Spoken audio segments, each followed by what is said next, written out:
Assalamualaikum warahmatullahi wabarakatuh. Halo semuanya, selamat datang di channel Levinka Hormi, tempat dimana kita akan berbagi kisah horor dengan kalian semua. Saya Levinka, dan ini adalah video pertama kami. Karena ini adalah video pertama kami sangat bersemangat untuk memulai perjalanan ini bersama kalian. Jadi, jangan lupa untuk tekan tombol subscribe dan nyalakan lonceng notifikasinya supaya kalian tidak ketinggalan konten-konten seru berikutnya. Yuk, langsung aja kita mulai.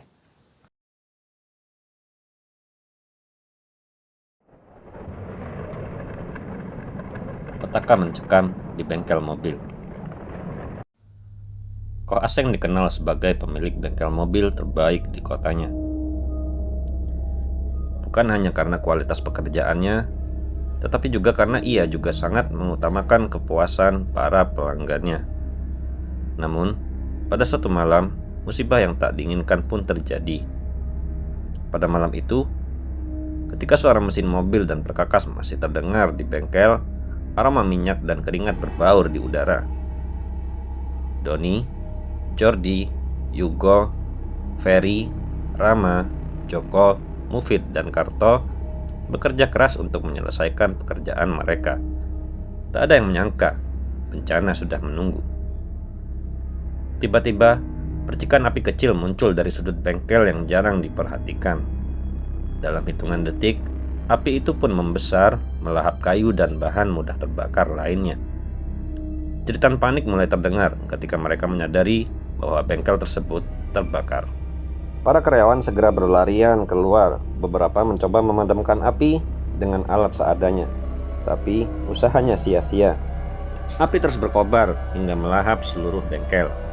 Tidak ada yang tersisa selain reruntuhan yang masih mengumpulkan asap. Keesokan harinya, Ko Aseng menatap bekas bengkelnya yang sudah menjadi abu dengan tatapan kosong.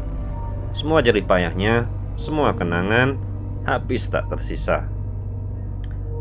Namun, hatinya yang besar tetap memikirkan bagaimana nasib para karyawannya. Beberapa hari kemudian, Ko Aseng segera menghubungi temannya, Baskoro, yang juga memiliki bengkel mobil dan baru saja membuka usaha ternak kambing. Baskoro, seorang kolektor batu akik berharga jutaan, setuju untuk membantu. Baskoro, aku minta tolong. Bisa nggak kamu ngasih kerjaan ke anak-anak itu? Mereka butuh pekerjaan untuk menghidupi keluarga mereka, kata Ko Aseng dengan suara serak. Oh tentu, jangan khawatir. Aku bakalan nampung mereka di bengkelku. Mereka bisa mulai bekerja kapan aja mereka mau, jawab Baskoro dengan tegas. Beberapa hari kemudian, Doni dan kawan-kawan mulai bekerja di bengkel baru milik Baskoro. Mereka merasa bersyukur dan berharap dapat memulai lembaran baru.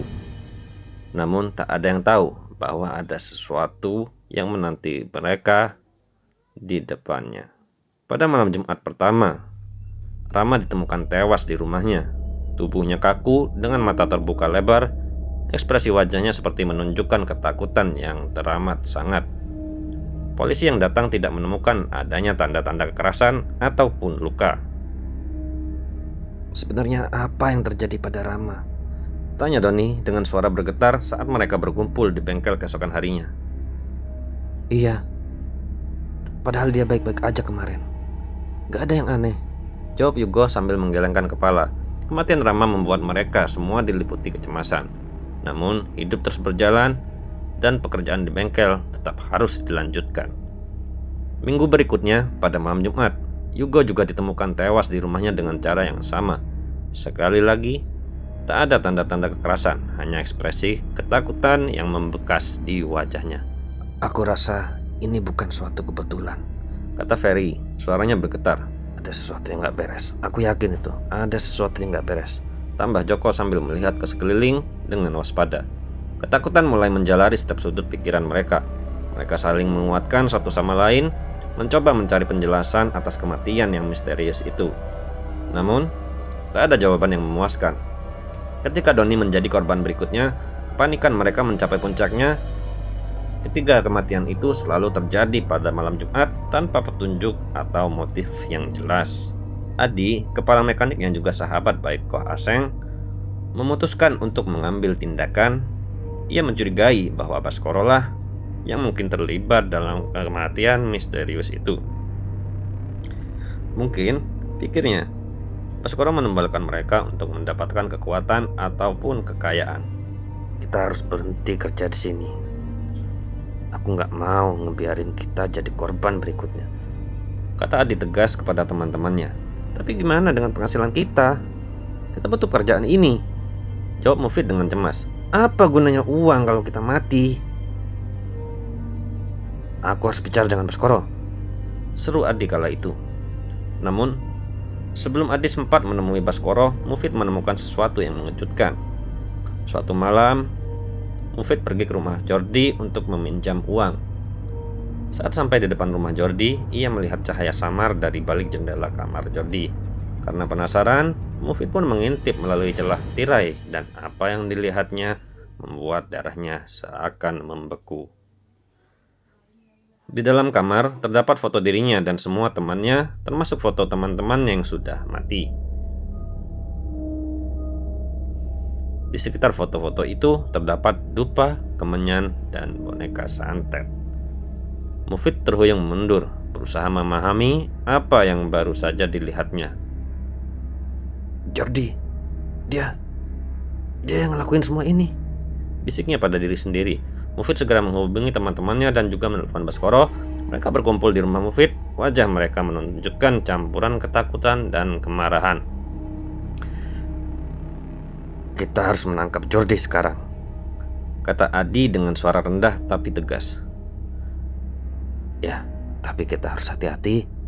Jangan sampai dia tahu kalau kita mencurigainya, tambah Karto. Dengan langkah hati-hati, mereka bersama-sama menuju rumah Jordi di tengah hujan deras yang melanda, disertai kilatan petir yang menerangi langit malam. Ketika mereka sampai, mereka mendengar suara Jordi yang sedang melantunkan mantra di dalam kamarnya. Jordi, buka pintunya, teriak Adi sambil mengetuk pintu dengan keras. Ketika pintu dibuka, mereka menemukan Jordi yang terkejut dan panik. Tanpa membuang waktu, mereka masuk dan melihat ritual yang sedang dilakukan Jordi. Jordi, apa yang kamu lakukan? Bentak Ferry. Jordi yang tertangkap basah mencoba melarikan diri di tengah hujan lebat, namun nasib buruk menimpanya. Ketika ia berlari di bawah pohon kelapa, petir menyambar dan langsung menewaskannya di tempat. Setelah kematian Jordi, misteri di balik semua itu pun terungkap. Jordi yang telah menyantet teman-temannya, namun tak ada yang tahu motif di balik semua itu.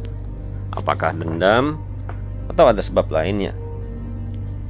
Mufid, Adi, dan yang lainnya kembali ke bengkel mencoba melanjutkan hidup mereka yang sempat terguncang. Namun, bayang-bayang horor itu akan selalu menghantui mereka, mengingatkan bahwa terkadang ancaman terbesar datang dari orang terdekat kita.